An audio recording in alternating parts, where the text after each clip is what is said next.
Hello नमस्कार दोस्तों, ये दूसरा वीडियो है दाऊद इब्राहिम और अरुण गौली की दुश्मनी की कहानी का। तो चैनल पर न्यू हो तो फटाक से सब्सक्राइब कर दो, वरना आपको बाकी पार्ट्स देखने को नहीं मिलेंगे। आप लोगों के लिए इतनी मेहनत से वीडियो बनाता हूं, तो बिना देरी करे वीडियो करते हैं शुरू। तो जो उस टाइम पे अंडरवर्ल्ड में मारने का तरीका था, यूजुअली वो यही हुआ करता था कि जिसको मारना है पहले उसकी रेकी करो, पूरी इंफॉर्मेशन निकालो कि वो कहाँ जाता है, कब जाता है, 10-12 दिन तक मॉनिटर करो, है ना। उसके बाद फिर एक जगह डिसाइड करो और ट्रैफिक लाइट पे जब गाड़ी रुकेगी तो वहाँ पे उसको धुआंधार गोलियों से भूंज देंगे। यही हमेशा तरीका होता था।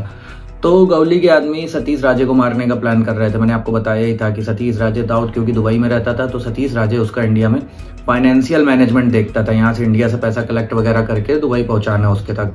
तो सतीश राजे को मारने का मतलब दाऊद की रीढ़ की हड्डी में चोट देना था। तो ये लोग यही करते हैं। गौली के शूटर्स सतीश राजे की पूरी लोकेशन ट्रैक करने लगते हैं, कहाँ जाता है, कब जाता है, क्यों जाता है, सब चीज़ पता करते हैं। और लगभग 1 महीने तक पूरी रेकी करने के बाद पूरा प्लान बनता है कि जब ये निकलेगा अपने काम से तो इसको नागपाड़ा चौराहे में मारेंगे। सतीश राजे रोज की तरह 21 नवंबर 1988 डेट रहती है, निकलता है और पीछे हमेशा वो आए बाएं मतलब दोनों साइड बॉडीगार्ड रखता था, बीच में खुद बैठता था, आगे एक ड्राइवर और एक बॉडीगार्ड आगे रहता था। बुलेट प्रूफ गाड़ी में चलता था वो। तो वो निकलता है, यूजुअली गौली के शूटर उसका पीछा कर रहे होते हैं और जैसे ही नागपाड़ा चौराहा आता है वहाँ पे 2 गाड़ियाँ ओवरटेक करके आगे लग जाती हैं, एक पीछे रहती है और उसको गोलियों से भूंज देते हैं। लेकिन देखते हैं कि ये तो बुलेट प्रूफ कार है, गोली अंदर जा नहीं रही, तो हथौड़ा वगैरह वो पहले से लिए रहते हैं।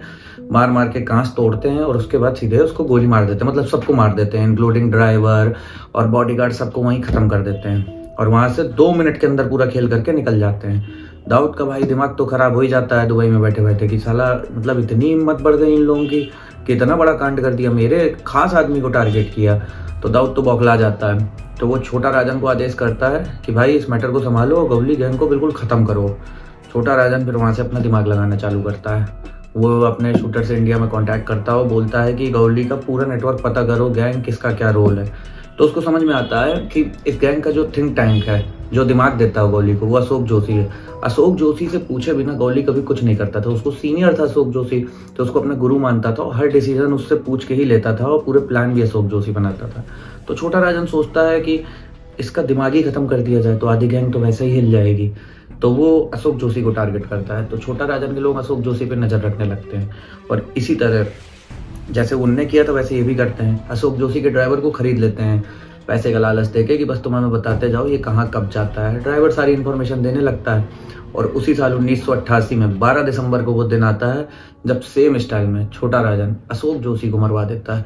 और इससे अरुण गौली को बहुत गंदा झटका लगता है, क्योंकि ऑलरेडी मतलब बाबू रेशम और रमा नायक तो निपट ही चुके थे, अब अशोक जोशी भी निपट जाता है। तो उसको बहुत करारा झटका लगता है, मतलब वो एकदम से उसकी रीढ़ की हड्डी टूट जाती है, ये समझ लो आप लोग।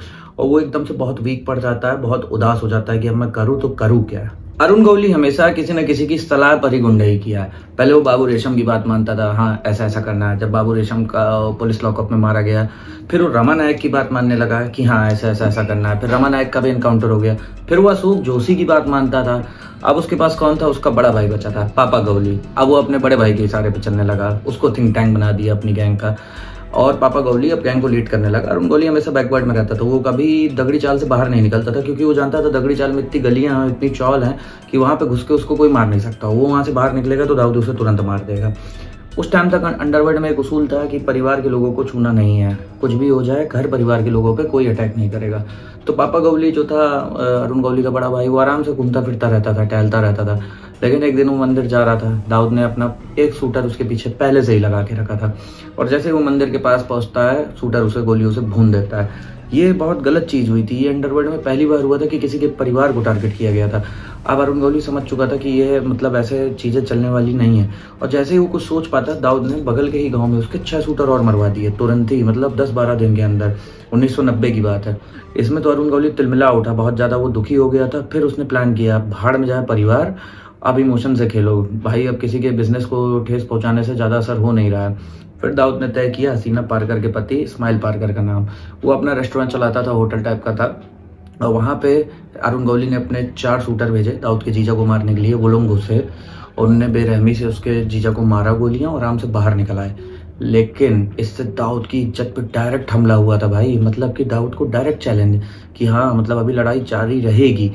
तो कुछ दिन के लिए तो गैंग वार शांत हो जाता है इस घटना के बाद, और वो चारों शूटर भी पकड़े जाते हैं पुलिस द्वारा और हॉस्पिटल में भर्ती कराए जाते हैं।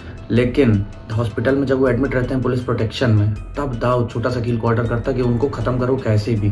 फिर एक बहुत गंदा इंसिडेंट होता है जिसे जे हॉस्पिटल शूट आउट कहते हैं।